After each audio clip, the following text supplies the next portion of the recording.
Hello. Just dropped my parents off at the airport. They're going to Mallorca for a week. So next stop, me going to the airport, then off to Japan for 4 weeks. So had some rather interesting conversations with my mother lately. A couple of weeks ago, she complained how I never told her anything. And my initial reaction was obviously to go, I haven't got a clue what you're talking about. I tell you everything. But thinking about it for a bit, actually, I realized that I probably don't. Which is a bit odd because I have a really close relationship to my mother. And she's always been very supportive. Loved me, done everything that she could for me. And that got me thinking of why that is. And I think I know why. My mother, you need to know, is the kind of person that just everybody loves. She has more friends than probably anybody else I know in the entire world. She's so open and that she talks to everybody. Plus, she's worked in a kindergarten here in our hometown for her most of her adult life, at least pretty much since I was born, which means that she's gotten to know the kids of lots and lots of people, and thereby gotten to know the people. And she's the kind of person that if she meets them in town, while out shopping, she'll stop, she'll have a chat, see what the kids are like. She still says hi to some of the kids, even though they're now in their 20s and their 30s, and they still remember her from kindergarten. And therein lies the problem, because a thing I realized is that I felt I didn't trust my mother, or couldn't trust my mother with my personal information.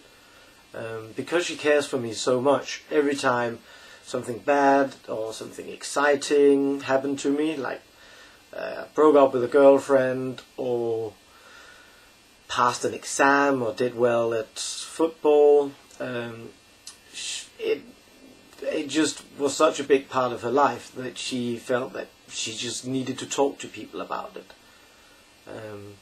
The problem was, in my eyes at least, is that she would talk to anybody about it. And I remember one instant in particular. It really stands out in my mind. I must have been maybe 11 or 12, and I got into a fight on my way home from school with a bigger kid, and I got beaten up. Not something that you're extremely proud of when you're 10 or 11, and definitely something I felt was very personal. And my mother was obviously appalled about the fact that I'd been beaten up, and within less than a week, everybody knew about it. I had some scratches in my face, nothing serious from a kick with a boot, but nothing serious.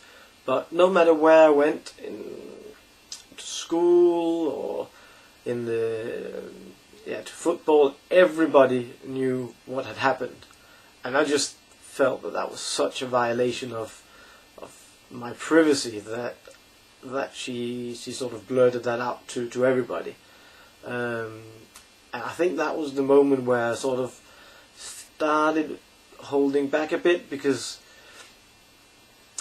I was afraid that if I told her things, everybody would know about it. And in general, I'm a pretty private kind of guy. I don't share my feelings with everybody. I know a lot of people, but I'm only friends with really good friends with a few, because I don't want to share my personal life with anybody. although I'm trying to do it now, so a bit of a conflict there. So that stopped me talking to my mother, and it was actually only now that I realized, after maybe 20 years, that was what made me act the way I did, and it was only because my mother came with the annoyed comment that I never told her anything. So I'm glad that she told me, because it made me think, and we had a really good talk about it, and I explained to her what my feelings were on it, and she obviously got a chance to explain why she acted the way she did, as I explained, and I didn't know that. It's only because I talked to her about it that I realized that.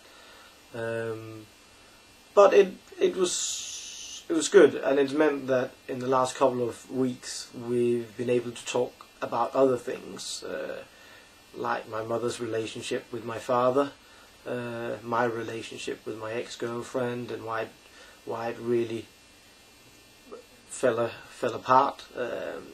I think that she never really understood or knew why, because I hadn't told her.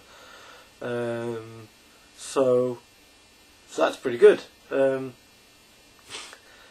Doesn't mean that we still can't argue, and particularly over the little things.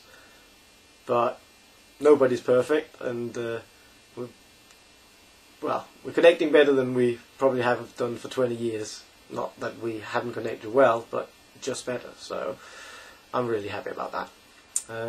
Anyway, I'll be leaving for Japan in about an hour and a half. Got the last bit of stuff to sort out. Follow the link to the travel blog on the on MySpace if you want to pictures and get a video update, and you'll see more later.